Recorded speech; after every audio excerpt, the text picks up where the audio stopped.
My name is Beston. I live in Cape Town. Also, I do delivery. Interbed helped me to realize my dreams. Now I have my own delivery vehicle and I'm able to do the removal in and around Cape Town.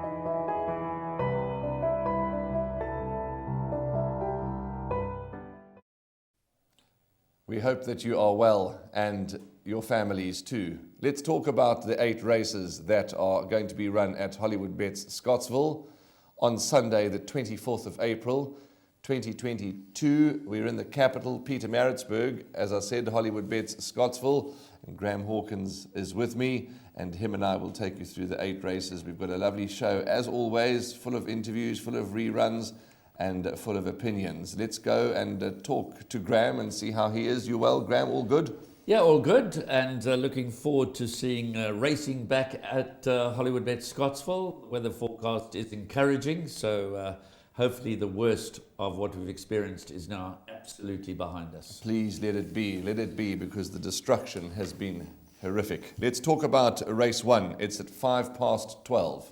12:05. The maiden juvenile played for fillies over 1,400 metres, and it is the first leg of the bipod race 1 on Sunday. And let's talk about the package. We've got a rerun of Devils and Dust when finishing 4th to Sabatini, Paul Lafferty, John Finlayson, and Warren Kennedy is involved there with the Devils and Dust, so that's the rerun. And Raheel Radhakrishna caught up with Craig Udy from the Michael Miller stable during the week about their runners. Enjoy. Hasn't asked this one to go yet. Sabatini still finds a little bit more. Totally Rocks. Now Anton Marcus is asking for maximum. Sabatini's digging down deep. Totally Rocks has now got to pull it out the last 100 meters. Catch that melody on the inside. But the experience of Sabatini will show. And Sabatini won it. Totally Rocks second. Then came Catch That Melody. Yes, Senior View ran a nice race first time out. I think she'll prefer the distance. So we're expecting a nice run from her, but she's not a good thing or anything. Yeah, Hoi Ann also has improved from her last run. If she ran a place, we'd be thrilled there. Adrenaline Rush, I would say she's probably improved the most from her first run and worked very nicely this morning. So put in your outside quartets and that sort of thing. Well, I'm going to need your help for the very first race because there's nothing really that I fancy strongly. I do like Devils and Dust, number 11, the Rafif filly, who finished 4th of 9 on debut 25 days ago. Graham, obviously the Highveld runner, number 5, Lady Green Steves for Sean Terry.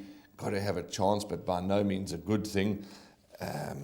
Number 12, Virginia Sweet, yes, debuted fairly in the Cape. So those are probably my 3, but nothing that I'm really wild about, to be quite frank with you. I think it's a very tough start to the bipod because the early betting has number 12, Virginia Sweet, as the favourite. Now, this is over 1,400 metres at Hollywood Bet Scottsville, so she's drawn widest of all. Yes, she might only have been beaten 4 lengths on debut, but she ran 7th of 8th. And I can't have her as favourite, and I certainly can't make a case for her. Like you, I do expect Devils and Dust to improve, but she's also drawn out wide. She wasn't really progressing over the last 200 metres of her debut run, but she was green and will improve for the experience. Lady Green Sleeves, as you've mentioned, 4 fair runs. So, you know, this could quite easily be won by a fast improving filly that's underexposed. Scenic View, Minstrel Gallery, I quite liked that debut. I think that was quite a good effort behind Ride On. And I was interested to hear Craig's comments about Adrenaline Rush by Vercingetorix out of a Jetmaster mare. Believes she's come on the most of his 3 runners since a rather indifferent debut. So this is a very difficult start to the bipod. I think, obviously, as we always say, watch the market. As we get closer to race time, watch them go down to the start. It's going to be particularly critical for this race. They're going 1,400 metres, and the draw will play its role. And to be honest, my first choice would be Devils and Dust, but no confidence at all. I do remember talking to trainer Tini Prinsloo when we did some recordings in the past weeks, and this horse Alto Alex was due to run, and he said that the Global View filly was showing nice work at home and could develop into a nice type. I see he's engaged Samanga Kumalo on, so that's worth taking note of. I haven't spoken to Tini since, so I'm just telling you what I remembered from the past. Scenic view, yeah, not a bad debut. Minstrel Gallery can improve. So tough. I think the parting shot is to first leg of the bipod not go light. No, I think you're going to have to go pretty wide. Yeah. Any kind of result can be expected here. Okay, that's race 1. We'll come back to you with race 2, where race 2, well, I certainly believe race 2 is much easier than the first, if there ever is such a thing.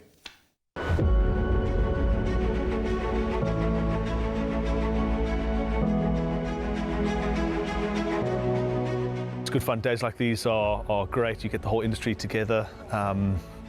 And to have, companies and corporations like Interbet and Cape Racing who are so generous with sort of time and energy into making a day like this possible is it's fantastic for everyone.